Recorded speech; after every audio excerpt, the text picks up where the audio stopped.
IPL 2025 में KKR ये plan बनाएगी, अपनी टीम को खिताब जिताएगी। भाई साहब, केकेआर की स्ट्रेटेजी पर चर्चा करेंगे।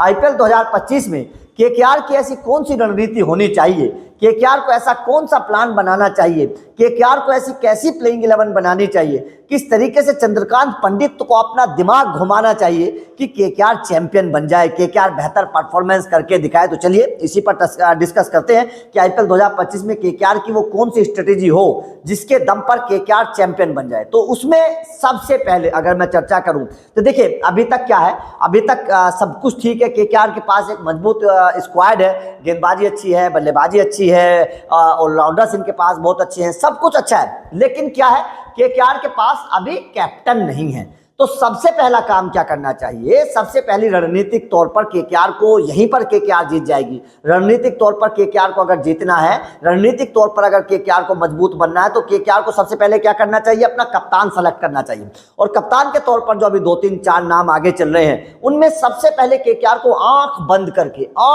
करके केकेआर को अजिंक्य रहाणे को कप्तान बना देना चाहिए। अजिंक्य रहाणे को अगर आप कप्तान बना देंगे तो केकेआर समझ लीजिए आधी जीत केकेआर की वहीं हो जाएगी। क्योंकि रहाणे जैसा अगर खिलाड़ी जो तूफान मचा रहा है, बढ़िया बल्लेबाजी करके दिखा रहा है, अगर रहाणे जैसा खिलाड़ी आपका कैप्टन बन जाता है तो समझ लीजिए कि आपकी जीत है। तो बहुत मजबूत तरीके से केकेआर जो है वो सामने आएगी। तो सबसे पहली रणनीति क्या करनी चाहिए केकेआर को, अपना कप्तान रहाणे को बना देना चाहिए, सबसे पहला काम। नंबर दूसरा काम केकेआर को क्या करना चाहिए, ओपनर के तौर पर अजिंक्य रहाणे का इस्तेमाल करना चाहिए। ये केकेआर के स्ट्रेटेजी में होना चाहिए। अगर केकेआर इस रणनीति को बनाती है, अगर केकेआर अजिंक्य रहाणे को ओपनर के तौर पर खिलाती है, क्योंकि रहाणे ने ओपनर के तौर पर मुंबई में कमाल किया है, ये आपने देखा किस तरीके से अजिंक्य रहाणे ने बढ़िया बल्लेबाजी की है, किस तरीके से अजिंक्य रहाणे ने मुंबई को चैंपियन बनाया है। अजिंक्य रहाणे न केवल तेज खेलते हैं, बल्कि अगर विकेट गिर जाते हैं तो वो पारी को संभालते भी हैं। तो अजिंक्य रहाणे की ताकत जो है वो केकेआर के काम आ सकती है। तो दूसरा फैसला क्या करना चाहिए रणनीतिक तौर पर केकेआर को, कि अजिंक्य रहाणे को कैप्टन तो बनाओ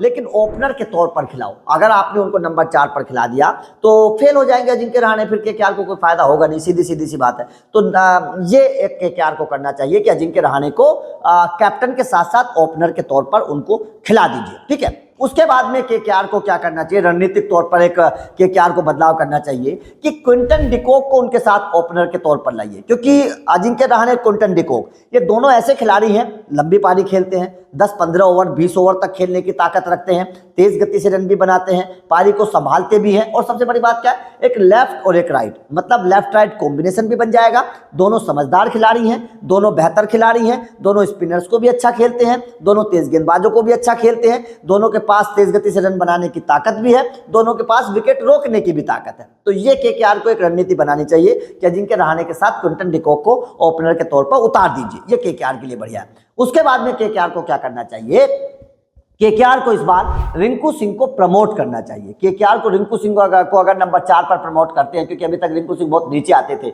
10-15 गेंदें मिलती थी। मेरा मानना है कि रिंकू सिंह को कम से कम 5, 6, 7, 8 ओवर दीजिए, नंबर 4 पर रिंकू सिंह को प्रमोट करिए। नंबर 4 पर रिंकू सिंह, क्योंकि रिंकू सिंह के अंदर भी वो ताकत है, वो पारी को संभालना जानते हैं, वो पारी को जिताना जानते हैं, वो आखिर तक नॉट आउट रहना जानते हैं, उनको पता है कि कैसे पारी को बनाया जाता है। तो ये रिंकू सिंह के अंदर मैंने ताकत देखी है कि रिंकू सिंह पारी को आखिर तक ले जाते हैं। महेंद्र सिंह धोनी वाला वो गुण रिंकू सिंह के अंदर है। महेंद्र सिंह धोनी जिस तरीके से मैच को आखिर तक ले जाते थे, मैच जिताते थे, वो गुण मैंने रिंकू सिंह के अंदर देखा है। तो रिंकू सिंह के अंदर वो ताकत है कि अगर रिंकू सिंह को आप नंबर 4 पर उतारेंगे तो केकेआर के लिए रिंकू सिंह बहुत कारगर साबित हो सकते हैं। और उसके बाद में जो 5वीं रणनीति केकेआर को बनानी चाहिए वो ये कि स्पेंसर जॉनसन और उमरान मलिक, इन दोनों में से किसी एक को मौका जरूर दो। इन दोनों में से किसी एक को मौका इसलिए मिलना चाहिए क्योंकि इनके पास 150 से ज्यादा की रफ्तार है।